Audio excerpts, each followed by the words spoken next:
Finally, Rema Namakula agonze kuki.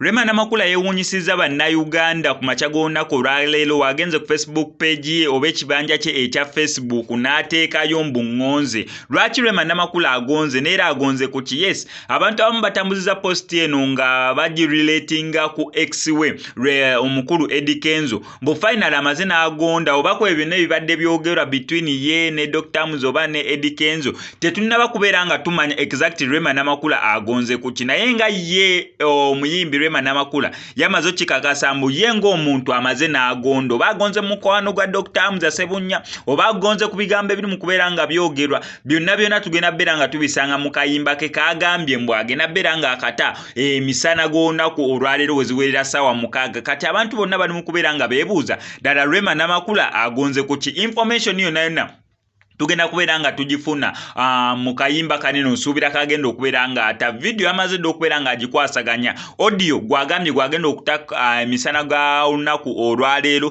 Kati ebisigadde tujja bitegeerera awo kubanga bintu bingi ebibaddewo nnyo mu bulamu bwa Rema Namakula wamu ne Dr. Muza Ssebunya, still wamu ne Eddie Kenzo. Olw'ensonga toyinza kwogera Rema Namakula n'olekayo Eddie Kenzo nga Eddie Kenzo yagamba mu bulamu bwe Rema Namakula tayinza kubeera nga avaamu olw'ensonga balina akawanga kabagatta oba bombi bavaamu omwana omulungi ennyo